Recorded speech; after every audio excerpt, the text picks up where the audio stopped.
രോഗവ്യാപനത്തിന്റെ പശ്ചാത്തലത്തിൽ Kochi കാക്കനാട്ടെ DLF flat സമുച്ചയത്തിൽ ജില്ലാ medical ഓഫീസറുടെ നേതൃത്വത്തിൽ സർവേ തുടങ്ങി. രോഗബാധിതരെ കണ്ടെത്താനാണ് സർവേ. അതേസമയം രോഗവ്യാപനത്തിൽ അസോസിയേഷനെതിരെ ഗുരുതര ആരോപണമാണ് ഉയരുന്നത്. വെള്ളത്തിൽ ബാക്ടീരിയ സാന്നിധ്യമുണ്ടെന്ന ലാബ് റിപ്പോർട്ട് ഭാരവാഹികൾ മറച്ചുവെച്ചെന്ന് ചികിത്സയിൽ കഴിയുന്ന 2 വയസ്സുകാരന്റെ പിതാവ് മെൽവിൻ പറഞ്ഞു. കുട്ടി ഗുരുതര ആരോഗ്യ പ്രശ്നങ്ങൾ നേരിടുന്നുണ്ടെന്നും അദ്ദേഹം കൂട്ടിച്ചേർത്തു. 29-ാം തീയതി വന്ന റിപ്പോർട്ട് 2 ദിവസം ഡിലേ ആക്കി നമുക്ക് മനസ്സിലാക്കാൻ പറ്റും. പക്ഷേ ഇത് ഞങ്ങൾ അറിയുന്നത് 14-15-ാം തീയതിയൊക്കെ ആകുമ്പോഴത്തേനുമാണ് ഈ റിപ്പോർട്ട്. അന്നേരത്തേക്ക് എൻ്റെ ഫാദർ ഹാർട്ട് പേഷ്യൻ്റാണ്, പുള്ളി അഡ്മിറ്റഡായി, എനിക്ക് ഇഷ്യൂ ആയി, വൈഫിനായി, ഞങ്ങളെല്ലാം റിക്കവറായി വരുന്ന സമയത്ത് മോനായി. അപ്പം അതൊരു ഇത്രയും ഡിലേ വന്നത് 16 ദിവസത്തെ ഡിലേ എന്നൊക്കെ പറഞ്ഞാൽ ഇറ്റ്സ് ടു മച്ച് ആക്ച്വലി. ഒത്തിരി പേര് ട്രീറ്റ്മെൻറ്റിലുണ്ട്, കുട്ടികളുണ്ട്, പ്രായമായ ആൾക്കാരുണ്ട്. യങ്സ്റ്റേഴ്സിന് വലിയ പ്രശ്നമില്ല, പെട്ടെന്ന് റിക്കവർ ആവുന്നുണ്ട്. പക്ഷേ കുട്ടികളുടെ കാര്യം അങ്ങനെയല്ല. ഇപ്പോൾ എൻ്റെ മോൻ്റെ കാര്യമാണെങ്കിലും ഒത്തിരി ട്രീറ്റ്മെൻറ്റിലേക്ക്, അതായത് ഹെവി ഡോസ് മെഡിസിൻസ് ഒന്നും കൊടുക്കാൻ പറ്റത്തില്ല, സപ്പോസ് ചെയ്യാൻ പറ്റത്തില്ല എന്ന് ഡോക്ടേഴ്സ് പറഞ്ഞു. കാരണം കുഞ്ഞാണ്, 2 വയസ്സേ ഉള്ളൂ. പരാതി ഇത് പർപ്പസ്ഫുള്ളി വന്നതാണെന്നുണ്ടെങ്കിൽ പരാതിക്ക് എന്തായാലും ഞങ്ങൾ പോകുന്നുണ്ട്. കാരണം ഇത് നമ്മുടെ mental pressure it's too much actually. കാരണം നമ്മൾ ഇത്രയും പോകുമ്പോഴത്തേനുണ്ടല്ലോ, വൈഫൊക്കെ ആണെങ്കിൽ കരച്ചിലും അങ്ങനെ ഒരു വല്ലാത്തൊരു സിറ്റുവേഷനിലാണ് നമ്മളിപ്പോൾ ഇരിക്കുന്നത്. വിഷ്ണു സുരേഷ് വിവരങ്ങൾ നൽകും കൊച്ചിയിൽ നിന്ന്. വിഷ്ണു, ഈ രോഗവ്യാപനത്തിന്റെ ഉറവിടം അത് എവിടെ നിന്നാണ് എന്ന് കണ്ടെത്താൻ കഴിഞ്ഞിട്ടുണ്ട്? ഇപ്പോൾ രോഗബാധിതരെ കണ്ടെത്താൻ അവിടെ മെഡിക്കൽ സർവേ നടക്കുന്നുണ്ട്, ചികിത്സയടക്കമുള്ള കാര്യങ്ങളിൽ ഇപ്പോൾ ഇടപെടലുണ്ട്. അസോസിയേഷൻ്റെ ഭാഗത്ത് വീഴ്ചയുണ്ട് എന്ന് അവിടെ താമസിക്കുന്നവരൊക്കെ പറയുമ്പോഴും അത് എവിടെ നിന്ന് വന്നു എന്നത് കണ്ടെത്തി അതാണല്ലോ പരിഹരിക്കേണ്ടത്. അതിന് കഴിഞ്ഞിട്ടുണ്ടോ ഇപ്പോൾ? വിജയകുമാർ, ഔദ്യോഗികമായി ആരോഗ്യവകുപ്പ് നടത്തിയ പരിശോധനാ ഫലം പുറത്തു വന്നിട്ടില്ല. പക്ഷേ നേരത്തെ തന്നെ ഈ ഫ്ളാറ്റിലുള്ള അധികൃതർ വാട്ടർ ടാങ്കിലെ വെള്ളം 25-ാം തീയതി പരിശോധിച്ചിരുന്നു. അന്ന് ഈ വാട്ടർ ടാങ്കിൽ ഈക്കോളി സാന്നിധ്യം കണ്ടെത്തുകയും ചെയ്തിരുന്നു. നിലവിൽ പ്രാഥമികമായി ആരോഗ്യവകുപ്പും വിലയിരുത്തുന്നത് ഈ രോഗവ്യാപനത്തിന് കാരണം ഈ വാട്ടർ ടാങ്കിലെ വെള്ളം എന്ന് തന്നെയാണ്. പക്ഷേ അതിൻ്റെ ഔദ്യോഗിക സ്ഥിരീകരണം ഒരു 7 ദിവസത്തിനപ്പുറം മാത്രമേ അതിൻ്റെ ഫലം ലഭിക്കുകയുള്ളൂ. ഈ രോഗവ്യാപനം തടയാമായിരുന്നു എന്നാണ് നിലവിൽ ഈ രോഗബാധിതരുടെ കുടുംബം ആരോപിക്കുന്നത്. അതിന് പ്രധാനമായും വെല്ലുവിളിയായത് ഈ ഫ്ളാറ്റ് അസോസിയേഷന്റെ ചില നിലപാടുകളാണ്. 29-ാം തീയതി ഈക്കോളി സാന്നിധ്യം കണ്ടെത്തിയിട്ട് അക്കാര്യം ഫ്ളാറ്റിലുള്ള ആളുകളെ അറിയിക്കുന്നതിൽ ഫ്ളാറ്റ് അസോസിയേഷന് വീഴ്ച സംഭവിച്ചിട്ടുണ്ട്. 16 ദിവസങ്ങൾക്കിപ്പുറം മാത്രമാണ് ഇത്തരത്തിലൊരു സംഭവം ഉണ്ട് എന്ന് ഫ്ളാറ്റ് അധികൃതർ അല്ലെങ്കിൽ ഫ്ളാറ്റ് അസോസിയേഷൻകാർ അവിടെയുള്ള മറ്റ് നിവാസികളെ അറിയിച്ചത്. അപ്പോഴേക്കും ഏകദേശം 300-ലധികം പേർക്ക് ഈ രോഗബാധ പിടിപെട്ട് കഴിഞ്ഞിരുന്നു. നേരത്തെ ഇത് അറിയിച്ചിരുന്നെങ്കിൽ ആ വെള്ളം മാറ്റി പുതിയ ടാങ്കറിൽ വെള്ളമടിച്ച് ഇപ്പോൾ സ്വീകരിക്കുന്ന ഡബിൾ ക്ലോറിനൈസേഷനൊക്കെ നേരത്തെ തന്നെ നടത്താമായിരുന്നു എന്നുള്ളതാണ് ഈ കുടുംബങ്ങൾ ആരോപിക്കുന്നത്. ആ ഒരു പശ്ചാത്തലത്തിൽ ഈ ഫ്ളാറ്റ് അസോസിയേഷനെതിരെ കൂടുതൽ നിയമ നടപടി ആവശ്യപ്പെട്ട് ഒരുപക്ഷെ പോലീസിനെ ഉൾപ്പെടെ സമീപിക്കാനുള്ള ഒരു സാധ്യതയും നിലവിലുണ്ട്. ആരോഗ്യ വകുപ്പ് വിദഗ്ധമായ പരിശോധന അവിടെ ആരംഭിച്ചിരിക്കുന്നു. നിലവിൽ സർവേയാണ് പുരോഗമിക്കുന്നത്. എത്ര പേർക്ക് രോഗബാധയുണ്ട് എന്ന് കണ്ടെത്തുന്നതിന് വേണ്ടിയാണ് ഇപ്പോൾ പരിശോധന പുരോഗമിക്കുന്നത്. 441 പേർക്കാണ് ഇതുവരെ രോഗം സ്ഥിരീകരിച്ചത്. അതിൽ കൂടുതൽ പേരുണ്ടോ എന്ന് കണ്ടെത്തുന്നതിന് വേണ്ടിയാണ് ഇപ്പോഴുള്ള സർവേ പുരോഗമിച്ചുകൊണ്ടിരിക്കുന്നത്. ആരോഗ്യ വകുപ്പും അതോടൊപ്പം തദ്ദേശ സ്ഥാപനങ്ങളും കൃത്യമായി ഫ്ളാറ്റിനെ മോണിറ്റർ ചെയ്യുന്നുണ്ട്. അവിടുത്തെ വെള്ളം ശുചീകരിച്ച വെള്ളം തന്നെയാണ് ഉപയോഗിക്കുന്നത് ഉറപ്പുവരുത്തുന്നുണ്ട്. അപ്പോഴും ഈ ഫ്ളാറ്റ് അസോസിയേഷന് വരുന്ന വീഴ്ച അത് ഗുരുതരമാണ്. അതിനെതിരെ ഒരുപക്ഷെ നിയമ നടപടിയിലേക്ക് പോകാൻ തന്നെയാണ് ഈ രോഗബാധിതരുടെ കുടുംബത്തിന്റെ തീരുമാനം. വിജയകുമാർ. വിഷ്ണു സുരേഷാണ് വിവരങ്ങൾ നൽകിയത്. രോഗബാധിതരെ കണ്ടെത്താൻ ആരോഗ്യവകുപ്പിന്റെ സർവേ നടക്കുന്നുണ്ട്. അപ്പോഴും ഇക്കാര്യത്തിൽ വീഴ്ച വന്നത് എവിടെയാണ്, ആരാണ് ഉത്തരവാദി എന്നതിൽ ആരോപണങ്ങൾ തുടരുകയാണ്. ഈ അസോസിയേഷനെതിരെ വലിയ വിമർശനങ്ങൾ ഈ രോഗബാധിതരുടെ കുടുംബാംഗങ്ങൾ ഉന്നയിക്കുന്നുണ്ട്. നിയമ നടപടിയിലേക്കൊക്കെ പോകുമെന്നാണ് അവർ ചൂണ്ടിക്കാട്ടുകയും ചെയ്യുന്നത്. പ്രധാനമന്ത്രി നരേന്ദ്രമോദി മാർപ്പാപ്പ കൂടിക്കാഴ്ച ഇന്ത്യയിലെ ക്രൈസ്തവർക്ക് സന്തോഷ വാർത്തയെന്ന് സിറോ മലബാർ സഭ ഫരീദാബാദ് ആർച്ച് ബിഷപ്പ് കുര്യാക്കോസ് ഭരണികുളങ്ങര. 3-ാം മോദി സർക്കാരിന്റെ കാലത്ത് മാർപ്പാപ്പ ഇന്ത്യ സന്ദർശിക്കുമെന്നാണ് പ്രതീക്ഷിക്കുന്നത്. തൃശൂരിൽ സുരേഷ് ഗോപിയുടെ വിജയത്തിൽ ക്രൈസ്തവരുടെ പങ്ക് അവഗണിക്കാനാകില്ല. ക്രൈസ്തവരുടെ നിലനിൽപ്പിനായി കേന്ദ്രമന്ത്രി ജോർജ് കുര്യൻ പ്രവർത്തിക്കുമെന്ന് കരുതുന്നതായും ആർച്ച് ബിഷപ്പ് 24 പറഞ്ഞു. അത് വലിയ പ്രോത്സാഹനജനകമായിട്ടുള്ള ഒരു വാർത്തയായിരുന്നു. നമ്മുടെ പ്രധാനമന്ത്രി ലോക കത്തോലിക്ക സഭയുടെ പരമാധ്യക്ഷനുമായിട്ട് കൂടിക്കാഴ്ച നടത്തി എന്നുള്ളത്. സ്വാഭാവികമായിട്ടും ആ സന്ദർശനത്തിൻ്റെ ഇടയിൽ മാർപ്പാപ്പയെ ഇന്ത്യയിലേക്ക് ക്ഷണിച്ചിട്ടുണ്ടാവും. മാർപ്പാപ്പയുടെ ഇന്ത്യ സന്ദർശനം നമ്മൾ നാളുകളായിട്ട് കാത്തിരിക്കുന്ന ഒന്നാണ്. സുരേഷ് ഗോപി BJPയുടെ ഏക MP ആണ്. അതിൽ ആ ഭാഗത്തുള്ള തൃശ്ശൂരുള്ള എല്ലാ സമ്മതിദായകരും പ്രത്യേകിച്ച് ക്രൈസ്തവരുടെയും പങ്ക് നമുക്ക് അവഗണിക്കാൻ സാധിക്കില്ല. സീറോ മലബാർ സഭയിൽ നിന്നാണ് ശ്രീ ജോർജ് കുര്യൻ ആയിട്ടുള്ളത്. രാധാകൃഷ്ണൻ ഡൽഹിയിൽ നിന്ന് കൂടുതൽ വിവരങ്ങൾ നൽകും. മാറിയ ഇപ്പോഴത്തെ ഒരു പ്രത്യേക സാഹചര്യത്തിൽ വളരെ പ്രധാനപ്പെട്ട നിരീക്ഷണങ്ങളാണല്ലോ ഫരീദാബാദ് ആർച്ച് ബിഷപ്പിന്റെ ഭാഗത്തു നിന്നുണ്ടാകുന്നത്, അല്ലേ?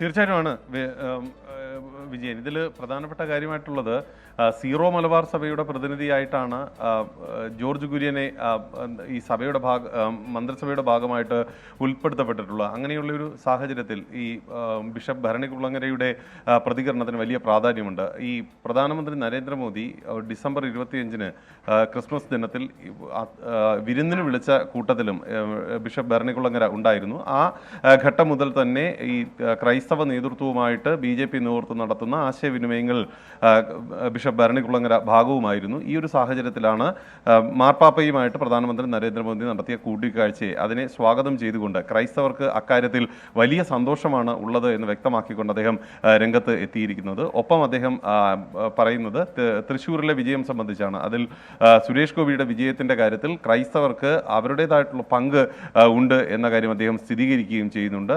ക്രൈസ്തവ നേതൃത്വവുമായി അടുക്കാനായിട്ടുള്ള BJP ശ്രമങ്ങൾക്ക് എത്രത്തോളം കേരളത്തിൽ ഫലവത്തായിട്ടുള്ള ഇടപെടാൻ സാധിച്ചു എന്നത് വ്യക്തമാക്കുന്നത് കൂടിയാണ് അദ്ദേഹത്തിൻ്റെ ഭാഗത്ത് നിന്നുണ്ടായിരിക്കുന്ന പ്രതികരണങ്ങൾ. തീർച്ചയായിട്ടും തുടർന്നുള്ള ഘട്ടങ്ങളിലും BJP നേതൃത്വം കേരളത്തിലെ ക്രൈസ്തവ നേതൃത്വവുമായിട്ട് കൂടുതൽ ശക്തമായിട്ടുള്ള ബന്ധം ഉണ്ടാക്കാൻ ശ്രമിക്കുന്ന ഒരു സാഹചര്യത്തിൽ ബിഷപ്പ് ഭരണികുളങ്ങരെ പോലെയുള്ളവരെ സർക്കാർ അവരുടെ എല്ലാവിധത്തിലുള്ള ചർച്ചകളുടെ ഭാഗമാക്കി നിർത്താനും ഉദ്ദേശിക്കുന്നുണ്ട്. അതിൻ്റെ ഭാഗമായിട്ട് കൂടി അദ്ദേഹത്തിൻ്റെ ഈ പ്രതികരണത്തെ നമുക്ക് വിലയിരുത്താം. വിജയ്.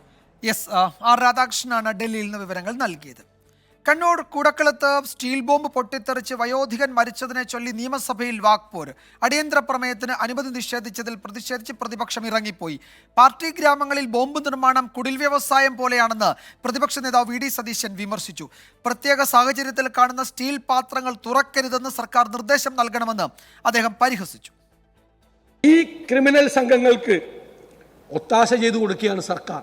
പോലീസിന് ഭയമാണ് സർ. പോലീസിൽ അങ്ങ് പറഞ്ഞല്ലോ റെയ്ഡ് നടത്തും, പിടിക്കും. എവിടെ റെയ്ഡ് നടത്തി? എവിടെ വാഹന പരിശോധന നടത്തി? അവർക്ക് ഈ സ്ഥലങ്ങളെല്ലാം അറിയാലോ.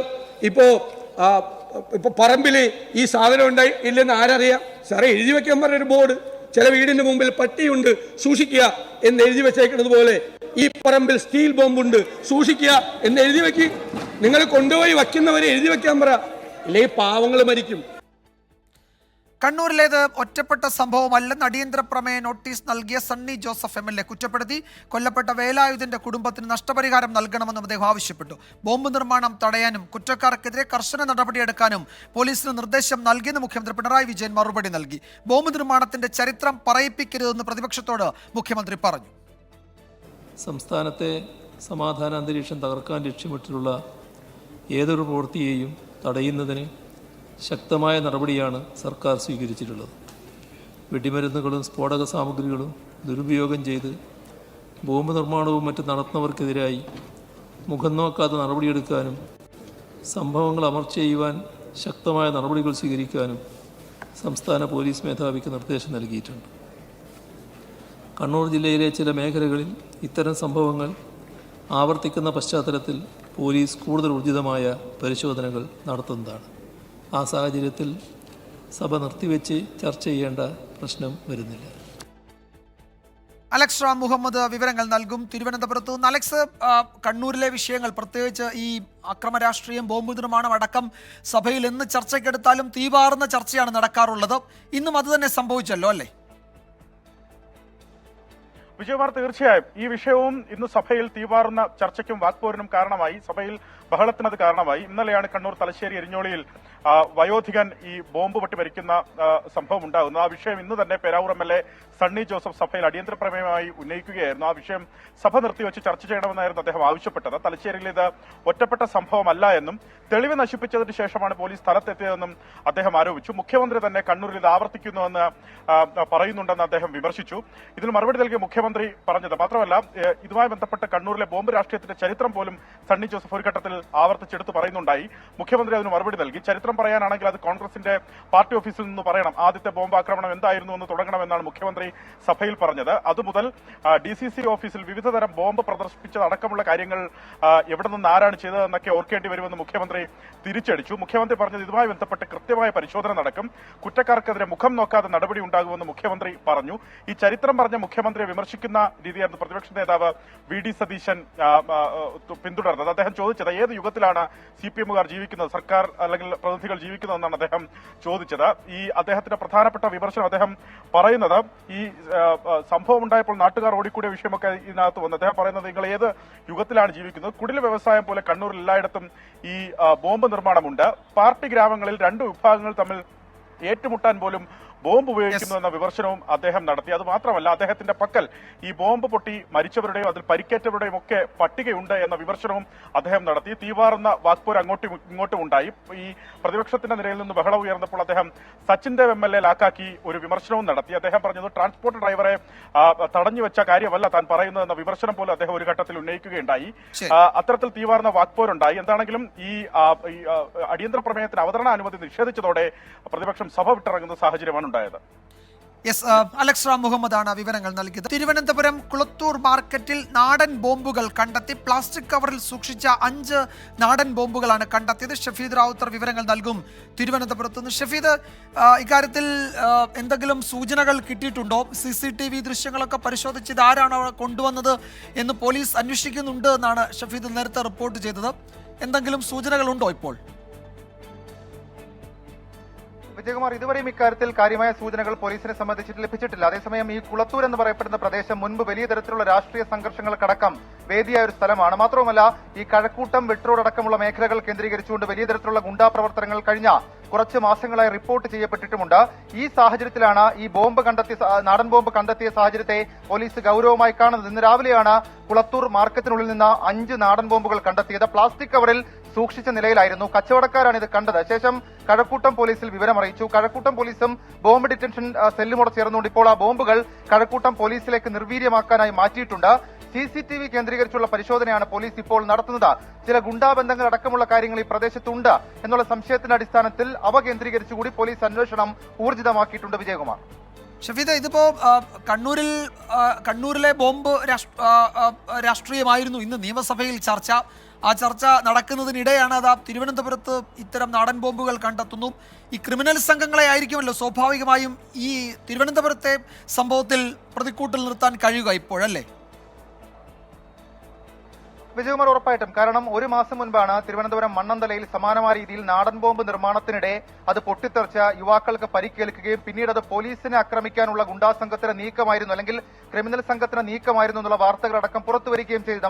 നിലവിലത്തെ സാഹചര്യത്തിൽ കഴക്കൂട്ടം കേന്ദ്രീകരിച്ചുകൊണ്ട് വലിയൊരു ഗുണ്ടാ സംഘം അവരുടെ പ്രവർത്തനമടക്കം സജീവമാക്കുന്നുള്ള വിവരം അത് സ്പെഷ്യൽ ബ്രാഞ്ചിനും ഇന്റലിജൻസിനും അടക്കമുള്ള ആളുകൾക്കുണ്ട്. അതിന്റെ പശ്ചാത്തലത്തിൽ കഴക്കൂട്ടം, അതേപോലെ തന്നെ മറ്റു പ്രദേശങ്ങൾ, കഴക്കൂട്ടം മുതൽ അഞ്ചുതെങ്ങ് വരെയുള്ള മേഖലകൾ, തീരദേശ മേഖലകളടക്കം പോലീസിന്റെ പട്രോളിംഗ് ഉൾപ്പെടെയുള്ള കാര്യങ്ങൾ വ്യാപിപ്പിച്ചിരുന്നു. പക്ഷേ ഈ സാഹചര്യത്തിൽ കഴക്കൂട്ടം ടൗണിന് വളരെ അടുത്തുള്ള കുളത്തൂർ മാർക്കറ്റിനുള്ളിലാണ് ഈ നാടൻ ബോംബ് കണ്ടെത്തിയത്. അത് വലിയ ഗൗരവമുള്ള സംഭവമായി പോലീസ് കണ്ടെത്തിയിട്ടുണ്ട്. മാത്രമല്ല, ഈ പ്രദേശങ്ങൾ കേന്ദ്രീകരിച്ചുകൊണ്ട് തിരുവനന്തപുരത്തെ പ്രധാനപ്പെട്ട ഗുണ്ടാ സംഘങ്ങൾ പ്രവർത്തിക്കുന്നു എന്നുള്ള റിപ്പോർട്ടും പോലീസിനെ സംബന്ധിച്ചിട്ടുണ്ട്.